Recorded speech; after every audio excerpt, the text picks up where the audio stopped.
선포합니다. 예배가 은혜입니다. 예배가 특권입니다. 예배가 축복입니다. 네, 이 선포가, 이 구호가 여러분의 삶에 되기를 소망합니다.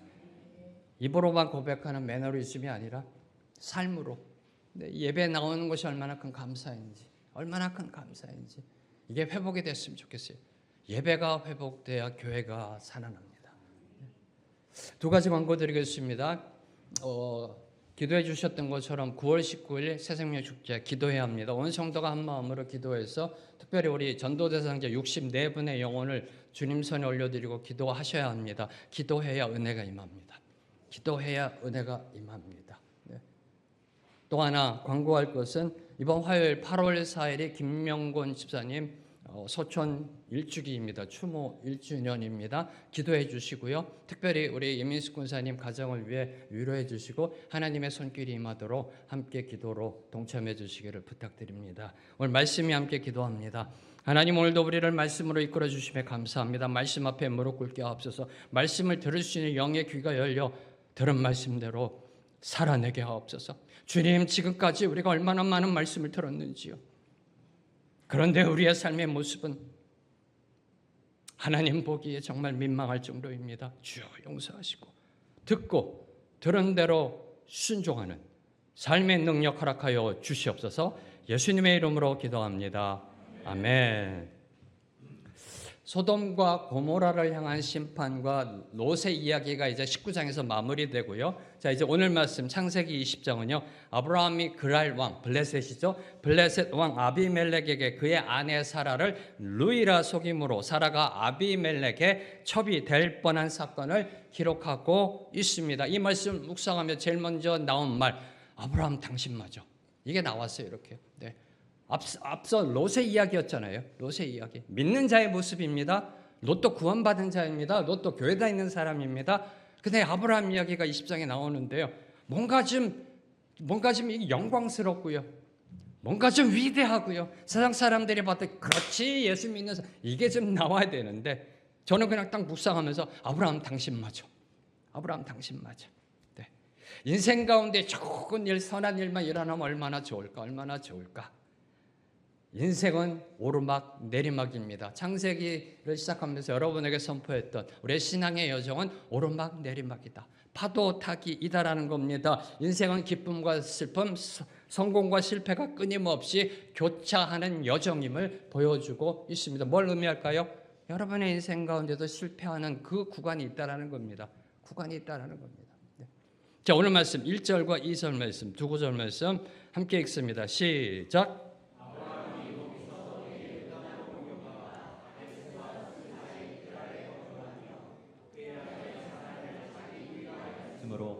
그랄 왕 아비멜렉이 사람을 보내어 사라를 데려갔더니 자, 아브라함은 20년 넘게 정착했던 헤브론의 마므레를 떠납니다. 한 24년, 25년, 20년 넘게 살았던 곳입니다. 그 곳을 떠나 남방 블레셋 평화의 비옥한 지역인 그랄 땅으로 이주하였습니다. 네, 비옥한 땅입니다. 무슨 이유인지는 성경은 말하고 있지 않습니다. 그런데 아브라함은 하나님의 약속하신 땅 가나안을 떠났던 것입니다. 헤브론 산지, 하나님을 예배하는 그 산지를 떠나 비옥한 땅, 세상 보기에 비옥한 땅, 그랄 땅으로 떠났던 것입니다. 가나안을 떠나자마자, 헤브론 산지를 떠나자마자 일어난 사건이 오늘 말씀이라는 겁니다.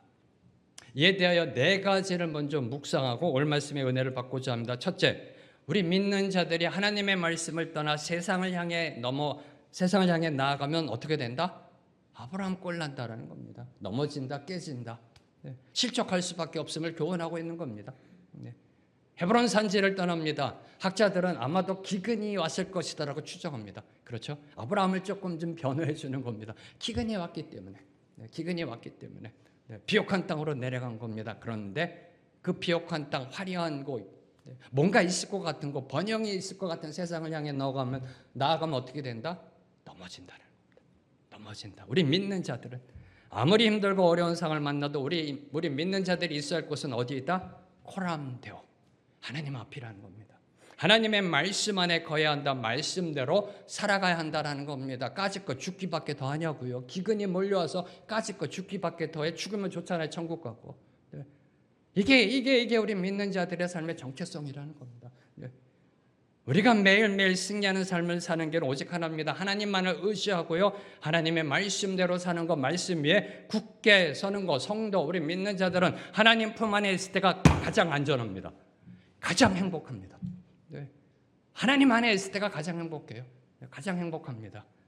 두 번째로, 아브라함이 그럴 사람들에게 아내 사라를 자기의 누이라고 소개한 것은 자신의 생명을 보존하기 위한 거짓말이었습니다. 11절 보세요. 아브라함이 이르되 이곳에서는 하나님을 두려움이 없으니 내 아내로 말미암아 사람들이 나를 죽일까 생각했다. 죽일까 생각했다. 아내 사라를 누이라고 이야기한 것은 자신의 생명을 보존하기 위한 거짓말이었습니다. 다시 말해 살기 위한 처세술에서 나온 거짓말이었습니다. 이해되셨어요? 살기 위해 지 목숨 하나 지키려고 그 처세술에서 나온 거짓말이었습니다. 그렇다면 질문 던집니다. 그 인간적 처세술은 성공했는가? 아니죠. 상황이 더 꼬이고 더 큰 문제가 발생했습니다. 발생했어요. 자, 이는 진리를 거스르는 인간적 처세술, 임기응변적 잔머리 융통성은 결코 선한 결과를 낳지 못한다는 겁니다. 오히려 악한 결과를 낳는다는 사실을 보여주고 있습니다. 악을 낳을 수밖에 없어요. 악은 결코 선을 낳지 못한다는 사실을 보여주고 있습니다. 셋째, 아브라함이 거짓말을 하게 된 그 구체적인 이유를 보면 그랄 사람들에 대한 두려움 때문이었습니다. 그렇죠? 11절에 보면 하나님을 두려움이 없다. 나를 죽일까 생각했다. 두렵다는 거죠. 사람들이 나를 죽일까 봐 두려움 때문이었어요. 하나님을 두려움이 없으니 내 아내로 말미암아 사람들이 나를 죽일까 생각하였다. 죽일까 생각하였다. 아브라함은 아내 사라의 미모로 인해 그랄 사람들이 사라를 빼앗고 자기를 죽일지도 모른다는 두려움에 휩싸여 있었던 것입니다. 휩싸여 있었던 겁니다. 이 대목에서 주목하는 거, 지금 사라의 나이가 몇 살이죠? 아실 텐데 대답은 안 해주세요. 몇 살이죠? 네, 90세, 89세. 네. 89세예요, 89세. 그 24년 전에는 그래도 이해가 돼요. 24년 전 애굽에서. 그래도 좀 이해가 돼요. 지금 몇 세? 89세. 경수가 끊긴 89세. 네, 어떤 학자는 그러더라고요. 그때랑 지금이랑 반을 짜게 된다. 그래서 지금 45살 정도 됐을 것이다. 아니, 경수가 끊긴, 오늘날로 말하면 한 60대겠죠. 60대. 네. 그런 89세 아내를 빼앗으려고 사람들이 나를 죽일 것이다? 이건 망상 아니에요? 망상 아니에요? 이거 강박관념의 망상 아니에요? 아브라함의 집에 길려온 자가 몇 명이죠? 최소 318명입니다. 근데 누가 자기를 죽인다라고요? 네. 이건 망상의 망상, 강박관념이라는 겁니다. 그럼 질문 던져야죠. 아브라함은 왜 그렇게 생각할 수밖에 없었는가? 왜 강박관념을 가지게 되었을까? 왜 강박관념을 가지게 되었을까? 자, 아브라함은요, 하나님의 부르심을 받은 사람이에요. 갈대아 우르에서. 얼마나 귀해요. 얼마나 감사해요. 그죠? 네. 그리고 아브라함에게 후사에 대한 약속을 주셨어요.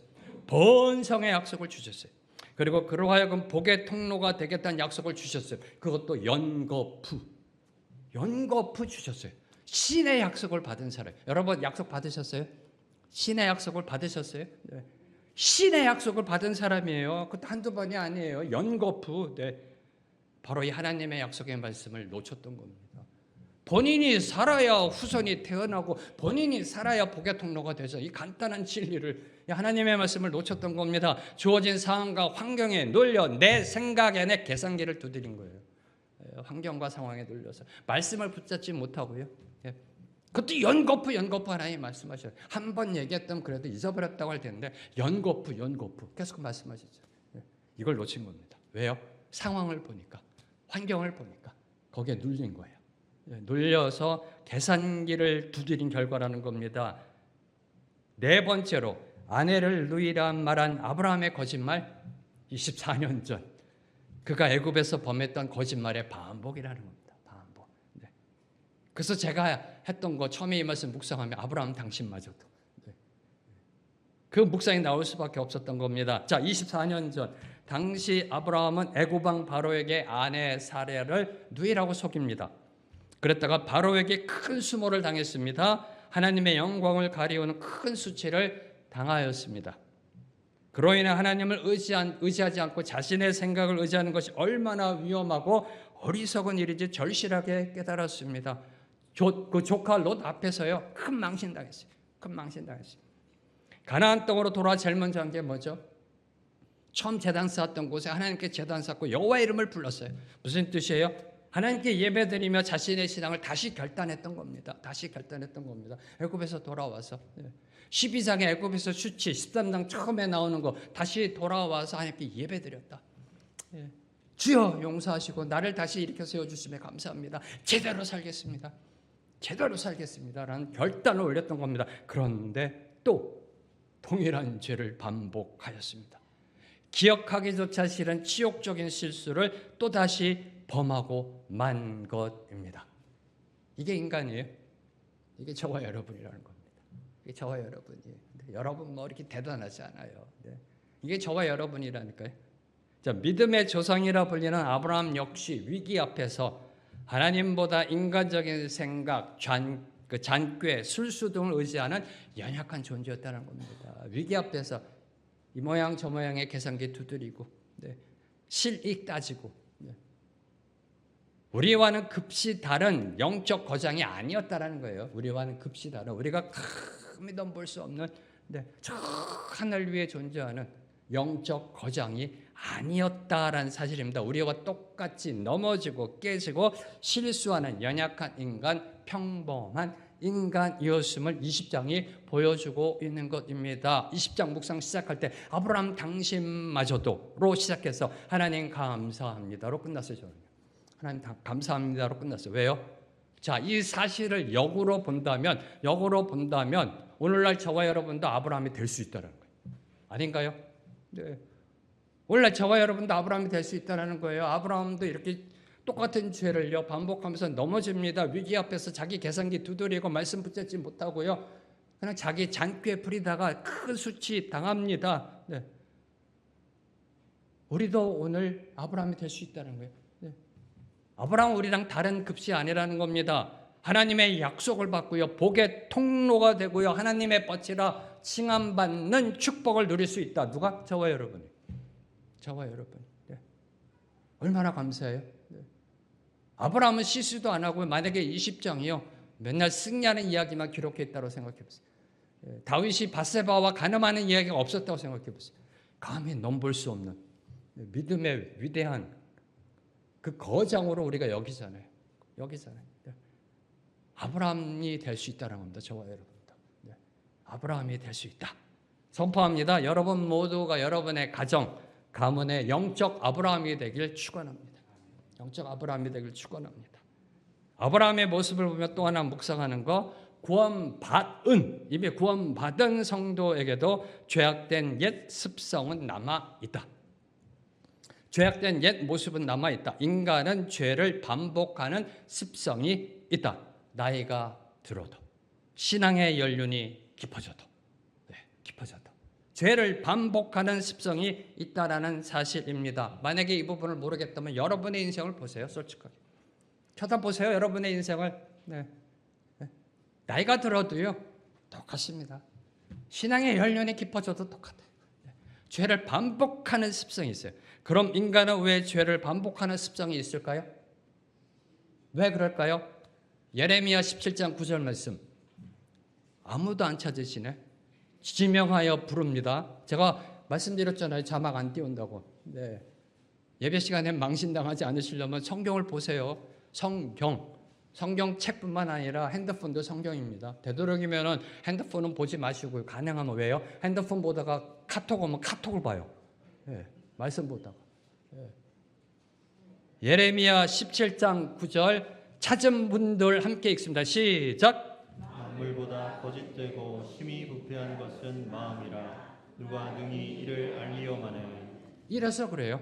우리의 마음, 저와 여러분의 마음을보다 거짓된 거예요. 힘이 부패했기 때문에 죄 반복으로 나아가는 겁니다. 저와 여러분의 마음 뭐 그리 대단한 거 아니에요. 구원받았다고요? 은혜 받았다고요? 아니요.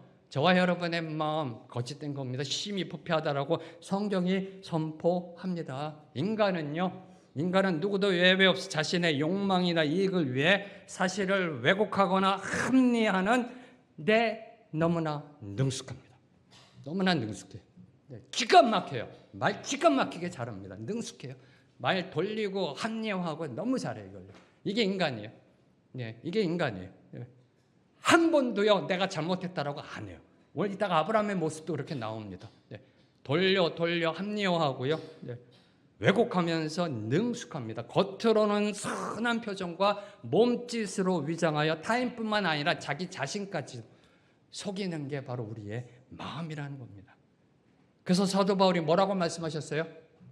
육신을 쳐 복종시킨다. 오죽했으면 사도 바울께서 이게 얼마나 힘들었으면 육신을 쳐서 복종시킨다. 옛 본성이 다시 고개를 쳐들지 못하도록 자신의 몸을 날마다 하나님의 말씀으로 쳐서 복종시켰던 것입니다. 그래서 오늘날 사도 바울이 성경책에 기록될 수 있었던 거예요. 영적 몸부림, 영적 발버둥이 있었던 거예요. 사도 바울의 인생 가운데는 영적 몸부림이 있었어요. 영적 발버둥이 있었어요. 여러분은요? 여러분 어떠하신가요? 월요일부터 토요일까지 영적 발버둥이 있으신지요? 몸부림이 있으신지요? 신앙은요 대충대충이 아닙니다. 신앙은 적당히 타협하는 영역이 아니라니까요. 신앙은 치열한 영적 싸움이에요. 치열한 영적 싸움입니다. 그래서 매 순간 깨어 있어야 한다는 사실입니다. 기억하십시오. 믿음의 조상 아브라함조차 반복적으로 넘어졌듯이 우리 역시도 언제든 같은 실수에 걸려 넘어질 수 있다. 넘어질 수 있다. 아니, 누구나 넘어진다. 넘어지게 되어 있다는 겁니다. 예외 없습니다. 아브라함을 손가락질하고 비판할 수 없어요. 그게 우리의 모습이니까. 넘어집니다. 넘어지게 되어 있습니다. 그런데 문제는 넘어졌을 때 한 명도 예외 없이 넘어진다라니까요. 목사고 목사, 헤레비고 다 넘어지게 되어 있어요. 이게 인간이라니까요. 근데 문제는 넘어졌을 때 모습이라는 거예요. 넘어졌을 때 우리가 어디를 바라보느냐가 우리 인생의 다음을 좌우해요. 넘어졌을 때. 넘어졌을 때 세상을 탓하고 세상을 원망하고 다른 사람을 원망하고 불평하고 그 모습이 아니라 하나님 앞에 엎드릴 때, 하나님만을 의지할 때, 하나님 앞에 그냥 나아가 자복하며 세리의 기도를 올려드릴 때 오뚜기처럼 일어난다. 오뚜기처럼 일어납니다. 왜요? 시편 37편 24절 말씀. 시편 37편 24절 말씀.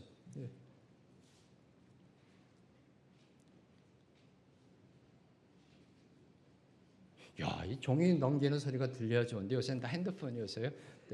가끔가다 이 하영조 목사님 창세기 강의를 듣습니다. 창세기 강의가 한 목사님 40대 때 하신 거거든요. 이렇게 화면에 보면 무슨 말씀 딱 하시면은 전부 다 성도들이 고개를 숙이고 있어요. 성경책 찾느라고 한번 보세요. 온내리 교회 그 영상, 옛날 영상 이 소리요. 너무 그립습니다. 자, 시편 37편 24절 함께 읽습니다. 시작. 아주 엎드려지지 아니하면 여호와께서 그의 손으로 붙드심이로다. 아멘. 우리가 넘어집니다. 근데 아주 엎드려지지 않는 이유가 뭐예요? 우리가 잘나서 믿음이 강해서 택도 없는 소리. 하나님이 우리를 붙잡고 계시기 때문에 넘어집니다. 넘어지게 되어 있어요. 그때 하나님을 바라봐야 한다는 거예요. 하나님이 내미는 손을 붙잡아야 한다는 겁니다. 그때 다시 일어날 수 있어요.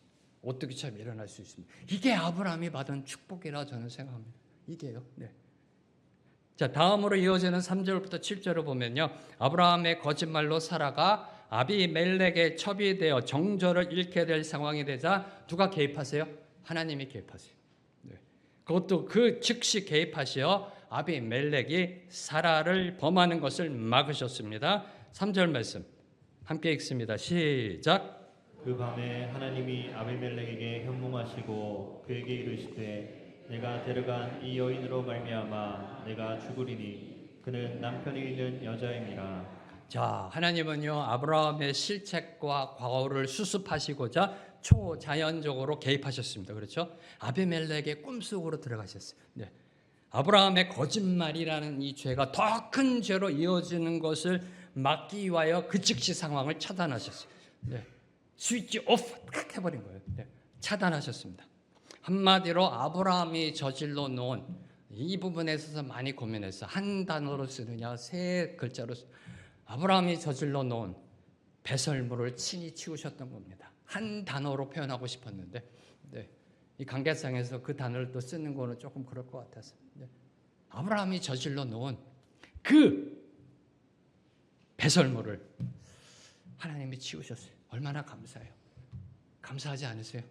네. 천사를 시키시든지 아니면 지금 교회 목사 시켜서 친히 하나님이 친히 그 배설물을 치우셨어요. 배설물 치우셨어요. 너무나 감사하더라고요. 이 부분을 묵상하는데. 네. 그러면서 지금까지 지내오면서 살아오면서 내 배설물을 얼마나 많이 치우셨어. 나도 모르는 배설물. 예. 우리가 인지하는 배설물도 있지만 우리가 인지하지 못하는 배설물이 더 많습니다. 그걸 치우시느라고 얼마나 힘드셨을까. 어떨 땐 눈물을 흘리셨을 수도 있을 것 같고요. 예. 어떨 때는 징계하셨을 수도 있을 것 같고요. 친히 치우셨어요. 친히 치우셨어요. 왜요? 왜 친히 치우셨을까요? 그 답은 간단합니다. 약속하신 것을 이루시기 위해. 하나님은 전지전능하시니까 약속하신 언약을 이루시기 위해 친히 개입하셨던 거예요. 자, 질문합니다. 만일 하나님이 이 사건에 개입하지 않으셨다면, 아비멜렉이 사라를 범하도록 방치하셨다면 어떻게 됐을까요? 어떻게 됐을까요? 이삭이 태어날 수 있었을까요? 태어났다 할지라도 누구 자식인지 어떻게 알아요? 아브라함 자식인지 아비멜렉 자식인지. 네. 그럼 아브라함은 믿음의 조상이 되었을까요? 등등등등 여러 가지 질문을 던질 수밖에 없어요. 만약에 하나님이 이삭을 그냥 방치하셨다면, 하나님은요, 하나님의 약속은 인간의 실수, 허물, 연약함, 부족함, 심지어 넘어짐으로 인해 파기되지 않는다, 변개되지 않는다, 취소되지 않는다라는 사실을 보여주고 있는 게 하나님의 개입입니다. 하나님의 개입. 하나님의 말씀, 하나님의 약속은요, 하나님의 신실하심으로 완성되어 왔고 완성되어져 가고 있고 완성될 것입니다. 오늘 너무 감사했어요. 우리 목사님들 찬양을 선곡하는 데 있어서 신실하신 하나님. 이야, 기가 막히다. 어떻게 내 설교 엿봤나. 이렇게. 네. 신실하심. 하나님의 신실하심의 은혜 때문에 개입하신 거예요. 그 약속 이루시기 위해서. 아브라함이 잘나서가 아니에요. 아브라함이 잘나서가 아니라 하나님의 약속하신 것을 이루시기 위하여 개입하셨던 겁니다. 다음으로 4절 보면 믿음의 조상 아브라함이 두려움 때문에 거짓말을 말한 것과 달리 이방 왕, 우상 섬기는 왕, 세속적인 왕, 아비멜렉의 도덕적 깨끗함이 항변되는 아이러니한 상황이 연출되고 있어요. 4절을 보면요. 4절 말씀 함께 읽습니다. 시작. 아비멜렉이 그 여인을 가까이 하지 아니하였으므로 그가 대답하되 주여 주께서 의로운 백성도 멸하시나이까. 어떤 뉘앙스요? 지금 꿈속에서 이루어지는 겁니다. 꿈속에서 하나님이 경고하시자 이 아비멜렉이 그에 대해서 디펜스한 거예요. 항변입니다. 어떤 뉘앙스가 느껴지세요? 나는 결백하다. I'm innocent. 네. 나는 결백하다. 아무 잘못 없다. 이 부분에 있어서는 나는 의롭다라는 겁니다. 지금 그렇죠? 그런 내용이죠. 네. 그래서 5절을 보면 아비멜렉은 이렇게 항변합니다. 나는 온전한 마음과 깨끗한 손으로 이렇게 하였나이다.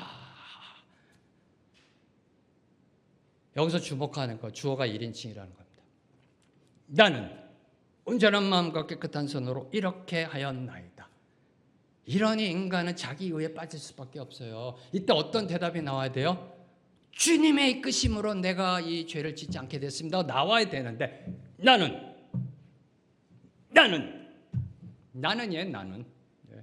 온전한 마음과 깨끗한 손 이렇게 있습니다. 내가 뭘 잘못했는지요. 상황을 보세요. 하나님 당신 모든 것 알고 있잖아요. A, B, C, D 보세요. 내가 뭘 잘못했는지요. 이겁니다 지금. 이게 인간이에요.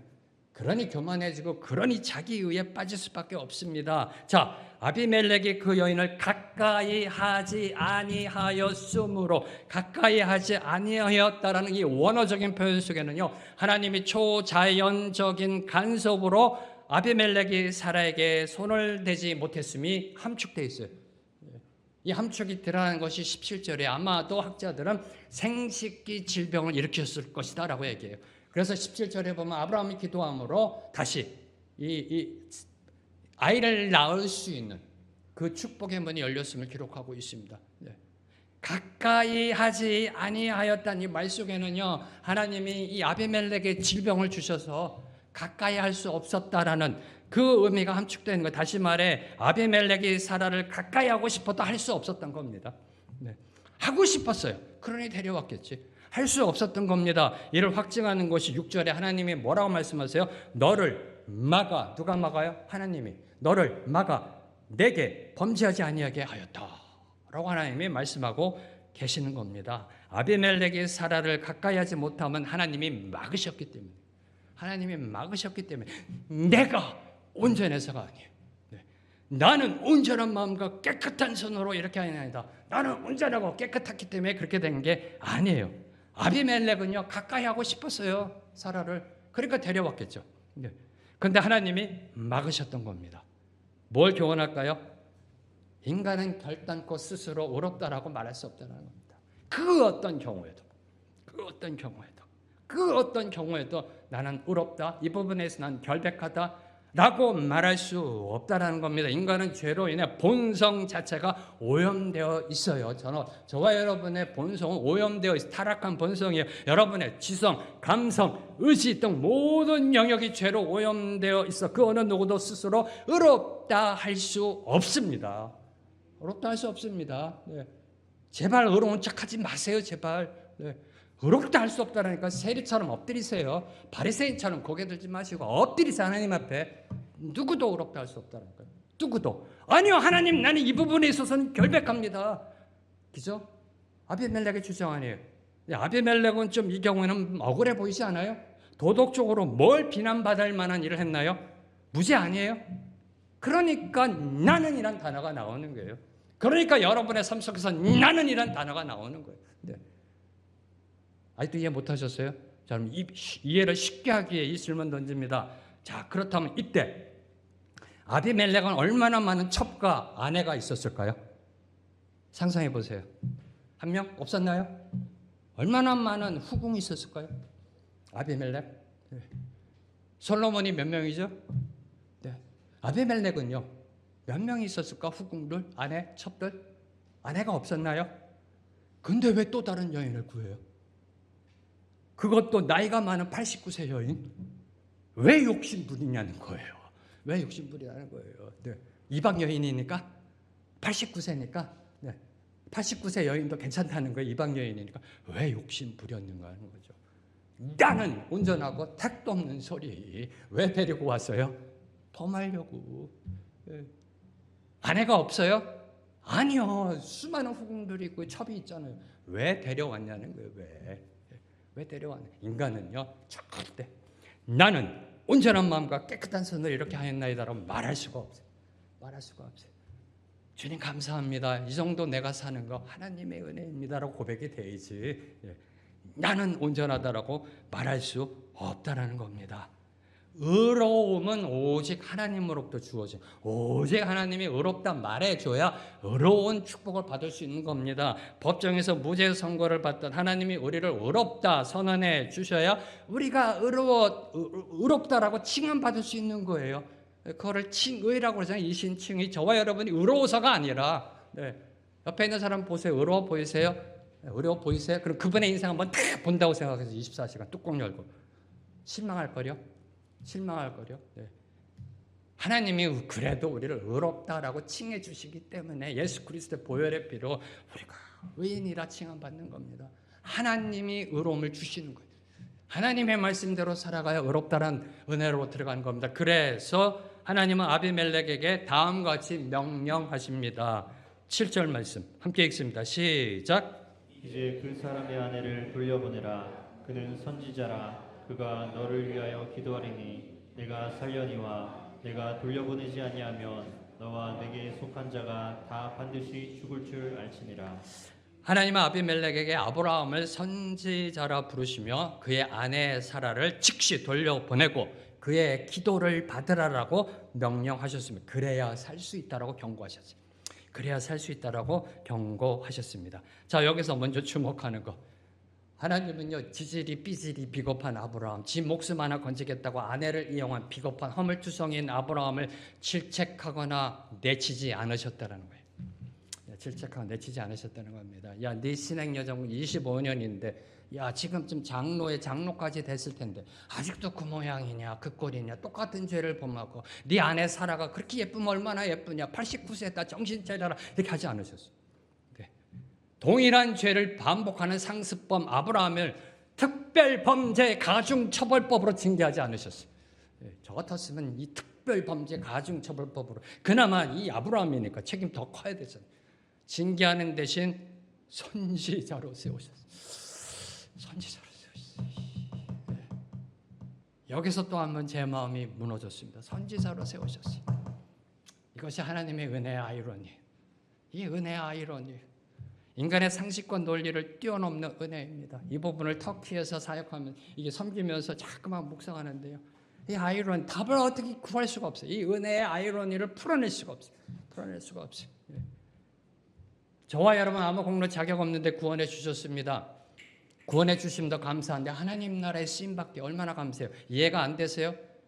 만약에 여러분이 노숙자입니다. 집 하나 없고 길거리에서 거하는 사람인데 뭐 지나가는 뭐 삼성 이병철 회장, 뭐 현대 정초영 회장이 보고 그렇구나, 힘들구나, 우리 회사 들어와, 월급 줄게, 얼마나 감사해요? 감사하네요. 노숙자, 그냥 아무 직업도 없는 사람인데, 그런데 갑자기 다음날 오셔서 그러는 거예요. 회장이, 그래, 너 좀 비서실로 와가지고 이 중역으로서 이 그룹을 위해 한번 힘을 내라, 너 사용하겠다. 이야, 대박이지. 좀 이해되세요? 아직도 이해 안 된다면, 네, 이건 제 문제가 아닌 것 같아요. 이거는. 네. 이게 얼마나 감사한지, 이게 이 은혜의 아이러니가 느껴져야 돼요. 네. 뭘 잘했다고 선지자로 세워줘요? 뭘 잘했나요? 네. 새벽기도 한 번도 안 빠지고 정말 교회를 위해서 열심히 하고요. 정말 세상에 덕이 되고요. 세상에 기독교로 바꿔놓고요. 그냥 올인해가지고 쫙 나가면 하나님, 그래, 선지자 세웠다, 이해가 돼요. 찌질이 삐질이한 인생 아니에요? 지 목숨 하나 살겠다고 아내를 벌써 두 번째 위험으로 몰아넣고 있잖아요. 이렇게. 네. 아내의 감정이나 이런 건 전혀 생각도 안 해. 네. 정말 찌질이 삐질이 선지자로서, 선지자로. 이게 은혜의 아이러니입니다. 이게 은혜의 아이러니입니다. 이게 은혜의 아이러니입니다. 그럼 아브라함이 선지자란 무슨 의미일까요? 하나님 선지자로 세우셨어요? 무슨 의미일까요? 갑자기 뚱딴지같이 문맥에 안 맞게 이렇게요? 그냥 돌려보내라 하면 되는데 선지자로 세웠다. 자, 히브리어 선지자 나비라는 이 원어는 하나님의 말씀을 맡은 자, 대언자란 뜻이에요. 이 선지자라는 뜻은 대언자. 따라서 하나님이 아브라함을 선지자라 칭하신 것은요, 아브라함이 하나님의 대변자, 대리인이라는 겁니다. 대언자, 대리인. 다시 말해 이방 왕 아비멜렉이 살기 위해서는 하나님의 대변자, 하나님의 대리인 아브라함의 기도를 받아야 하는 영적 질서를 세우신 거예요.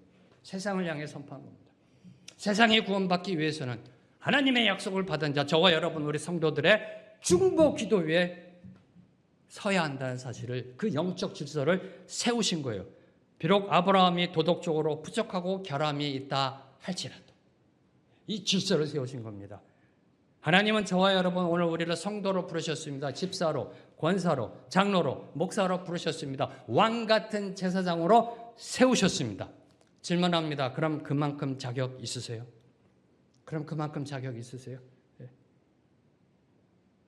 자, 이제 마지막으로 8절부터 13절을 보면요, 아브라함을 향한 아비멜렉의 책망이 기록되어 있습니다. 그리고 그에 대한 아브라함의 변명이 기록되어 있습니다. 자, 이 문맥 속에서 세 가지를 주목하고 오늘 말씀을 맺도록 하겠습니다. 첫째, 8절을 보면 아비멜렉은 아침에 일찍 일어나 자기의 모든 신하들을 불러 간밤에 꿈에서 들은 하나님의 경고를 전하였습니다. 8절, 아비멜렉이 그날 아침에 일찍 일어나 모든 종들을 불러 그 모든 일을 말하여 들려주니 그들이 심히 두려워하였더라. 네. 하나님이 움직이시면요, 세상은 반응하게 되어 있습니다. 믿는 자, 교회만이 아니라 세상도 반응합니다. 움찔합니다. 기겁합니다. 놀라 경기를 일으킵니다. 하나님이 움직이시면요. 아브라함은요 불신앙으로 인해 거짓말을 했으나 하나님을 모르는 이방 왕 아비멜렉은 하나님의 말씀을 듣고 꿈속에서 현명하신 하나님의 말씀을 듣고 두려워했습니다.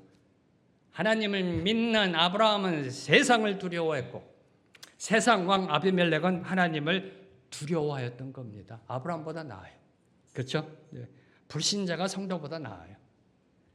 이보다 더 놀라운 것은 신하들의 반응이에요. 아비멜렉 신하들의 반응. 하나님의 경고를 들은 신하들도 심히 두려워했다라고 기록되어 있어요.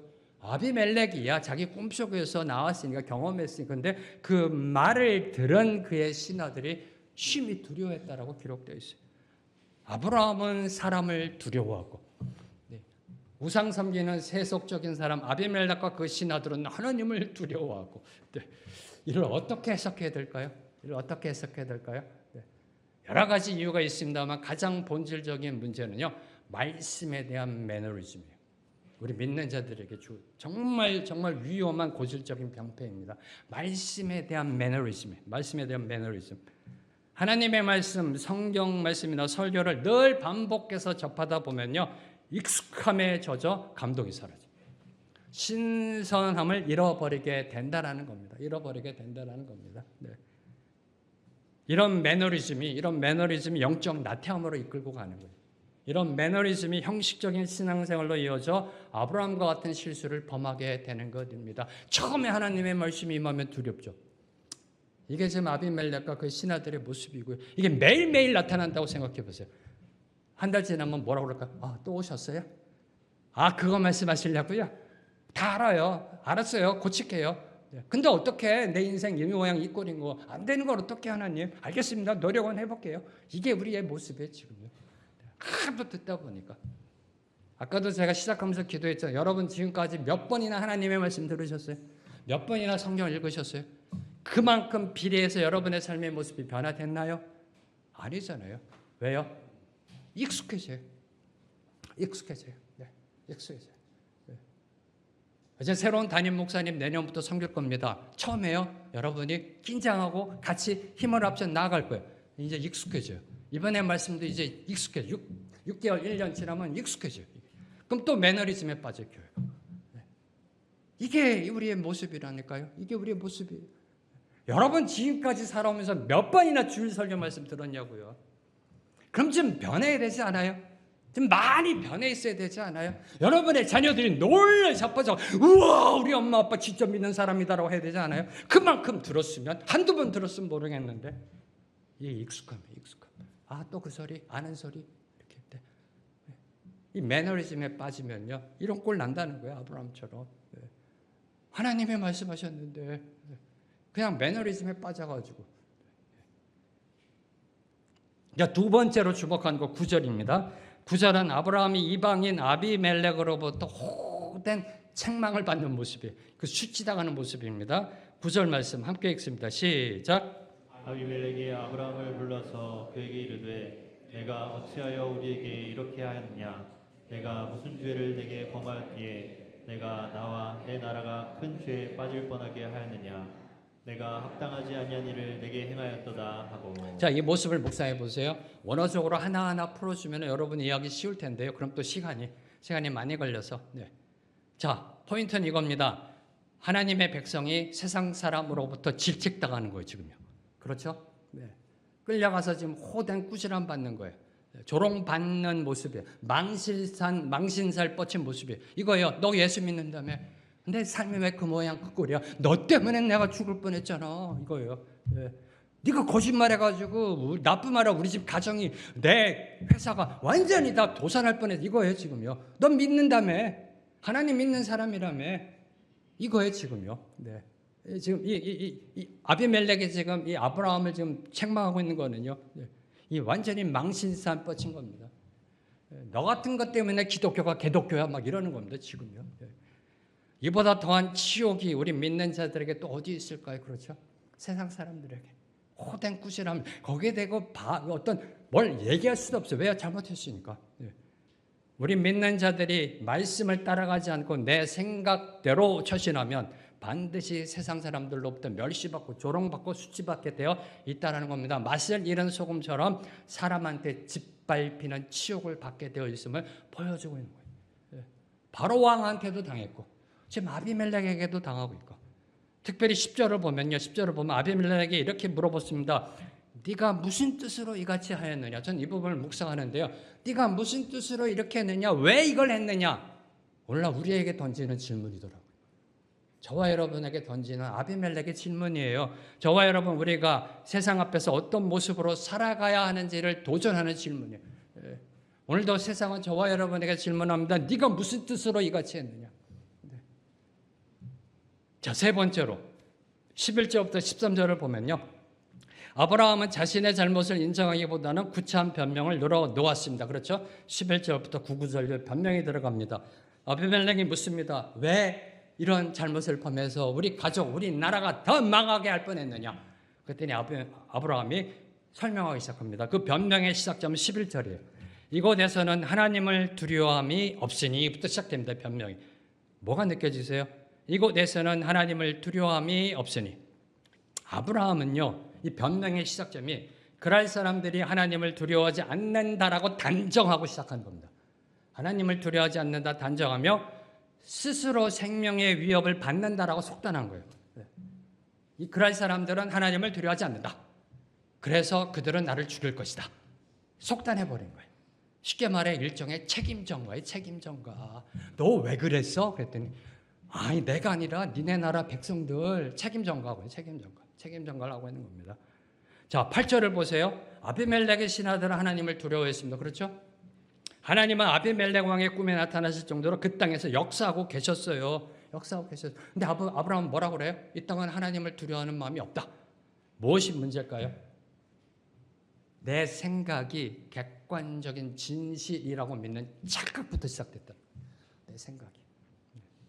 내 생각이 맞다. 내 판단이 옳다고 믿는 심리적, 인지적 오류로부터 시작됐음을 보여주고 있는 거예요. 오늘 말씀은요. 그래서 한번 찾아봤어요. 무엇 때문에 언제 이런 오류를 범할까? 그랬더니 심리학적으로 대표적인 게 세 가지랍니다. 세 가지. 저희들이 살아가면서 이 오류를 범하는 세 가지. 첫째가 확증 편향이래요. 확증 편향. 두 번째가 나이프 실현주의. 세 번째가 자기 중심적 편향이래요. 뭔 소리인지 모르시겠죠? 그게 그거 같고요.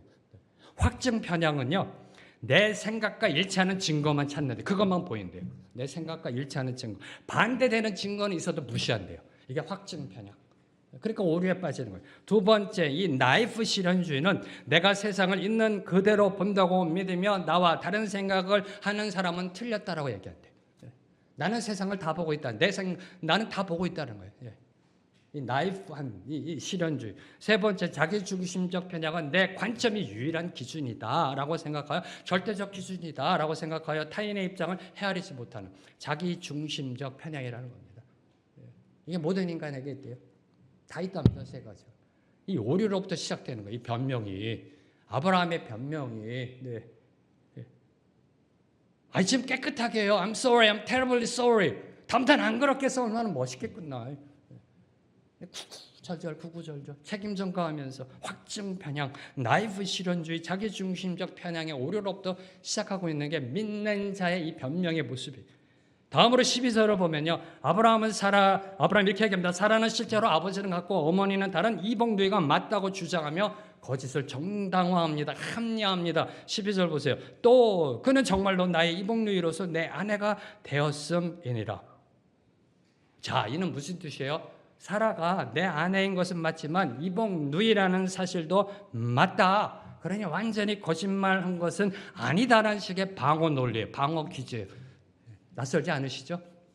여러분의 방어 논리 아니세요? 대부분 보면요. 그래, 오케이, 그래. 내가 이 부분 생각한 거 좀 문제가 될 수 있어. 근데 이거 얘기하잖아요. 그렇게. 네, 방어 논리, 방어 기제. 네. 자, 그러면 12절은 참이에요? 거짓이에요? 그는 정말로 나의 이복 누이로서 내 아내가 되었다. 참이에요? 거짓이에요? 사례는 누이예요? 아내예요? 네. 물론 아브라함은 아비멜렉에게 없는 말을 지어낸 것은 아니에요. 없는 말 지어낸 게 아닙니다. 그러나 이 절반의 사실, 이복누이라는 점을 이용해서 아내라는 진실을 숨겼다는 데 문제가 있는 거죠. 그렇잖아요. 대개 저와 여러분의 거짓말이 이렇잖아요. 드러나는 팩트 갖고서 내가 이야기하고 싶은 것을 교묘하게 이렇게 위장하는. 그렇잖아요. 아주 이게요, 교묘한 거짓말이고 잔머리의 거짓이거든요. 자, 마지막으로 13절에서 아브라함은 고향 친척 집을 떠날 때부터 살기 위해, 생존을 위해 자신과 사라가 서로를 남매로 부르기로 약속하였던 사실을 강조합니다. 13절 보면 하나님이 나를 내 아버지의 집을 떠나 두루 다니게 하실 때 내가 아내에게 말하기를 이후로 우리의 가는 곳마다 그대는 나를 그대의 오랍이라 하라. 이것이 그대가 내게 베풀 은혜라 하연. 죄송합니다. 지적을 받았었는데 이번에 터키 가서 강의하는데요. 중국 분들을 위해서 이제 통역이 들어가는데 중간에 통역하시면 손을 들다. 목사님의 강의는 완전히 랩입니다. 랩. 좀 천천히 해주세요. 이렇게 랩이라고 그러더라고요. 이게 죄송합니다. 이 13절 말씀. 네. 자, 보세요. 13절 말씀. 이걸 변명이라고 하고 있어요. 저는 13절 묵상하는데 이걸 변명이라고 하고 있나? 참으로 구차해. 이는요, 해명도, 소명도, 핑계도, 구실도 아니에요. 13절은 아브라함의 오래된 불신앙의 습관을 보여주는 궤변이에요. 궤변. 불신앙이죠. 떠날 때부터 이랬대. 이건 불신앙의 모습이죠. 그의 죄악된 모습을 보여주는 궤변이라는 겁니다. 궤변. 그래서 이제 오늘 말씀을 쫙 묵상하고요. 이제 아브라함이 구구절절 변명했어요. 다 하고서 또 아비멜렉이 뭐라고 한마디 했겠죠. 그 다음에 여러분이 이제 14절부터 보면은 그래도 하나님이 개입하셔서 그래도 마무리가 잘 되고 있어요. 마무리가 잘 되고 있습니다. 그러면서 이제 아브라함이 돌아올 때 어떤 마음이었을까? 이 부분을 저는 한번 묵상해봤어요. 이 부분을 묵상해봤어요. 아브라함 입장에서, 롯이 아니라 아브라함 입장에서 어떤 마음이었을까? 아비멜렉 앞에서 책망들으며 온갖 수치와 조롱 받을 때 어떤 심정이었을까? 궁색한 변명을 늘어놓을 때 어떤 마음이었을까? 이 부분을 한번 묵상해봤어요. 전 이랬을 것 같아요. 내가 왜 그랬지? 그랬을 것 같아요. 믿는 사람인데 내가 왜 그랬지? 하나님을 믿는 사람 아닌가? 이거밖에 안 되나? 내가 그래도 신앙 연륜 25년이고 하나님의 음성 듣는 사람인데 내가 왜 그랬지? 왜 잘못 인정 못했지? 그냥 그때 미안해, I'm sorry. 다음 탄 안 그렇게 했으면 끝날 것을 왜 구구절절 구차한 별명을 늘여놓았을까? 이렇게 생각하지 않았을까요? 이렇게 생각하지 않았을까요? 아주 비참한 마음이었을 거예요. 비참한 마음이었을 거예요. 참담한 마음이고요. 자괴감에 절망스러운 마음이었을 거예요. 그랬을 것 같아요. 이때 하나님은 다가오신다는 겁니다. 이때 다가오신다는 거예요. 상한 마음, 통해하는 마음을 품어주시며 이렇게 선포합니다. 너는 내 아들이다. 나의 사랑하는 아들이다. 함께 찬양하며 나아갑니다.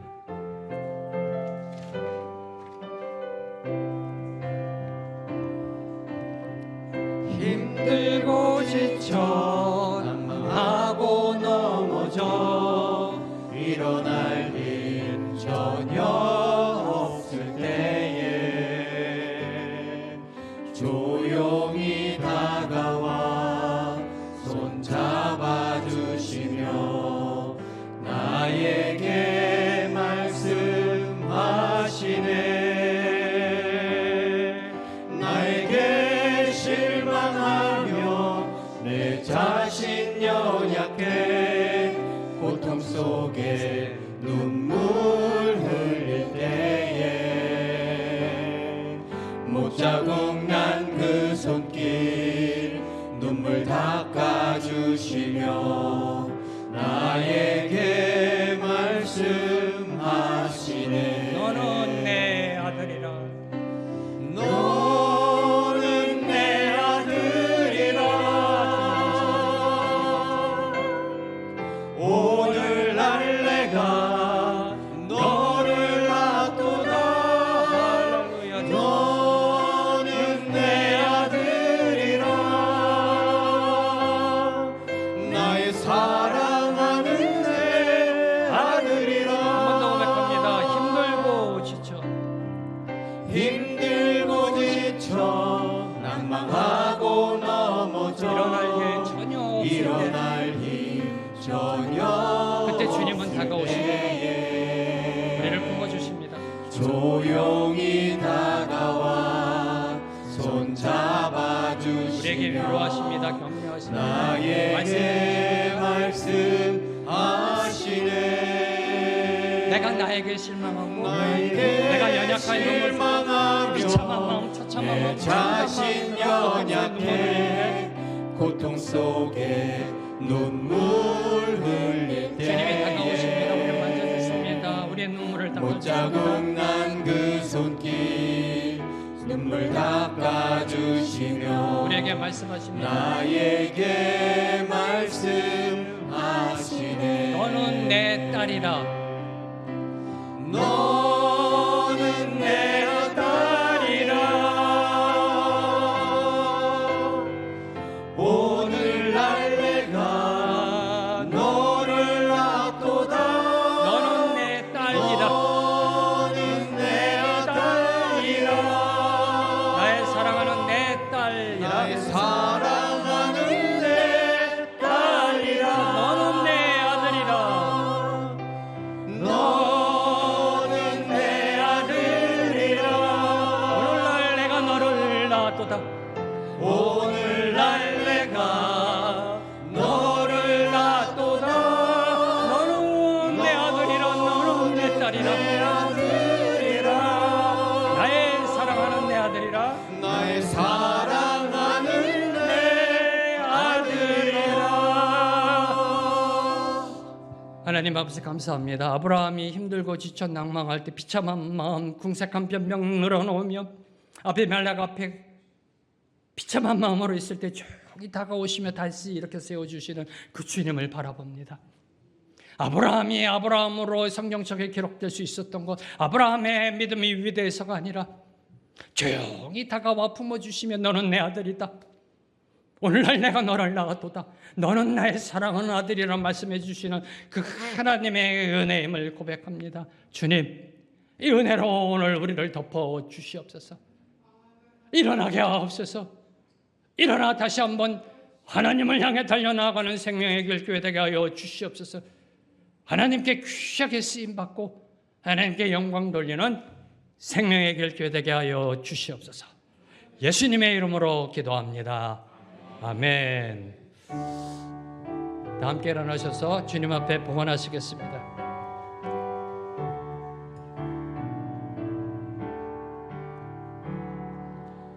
내게 있는 모든 것을 아낌없이 드리네.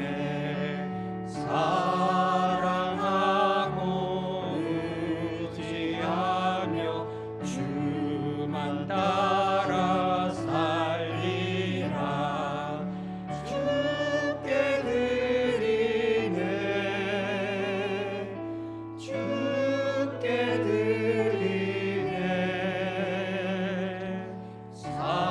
사랑하는 우주 앞에 모두 드리네.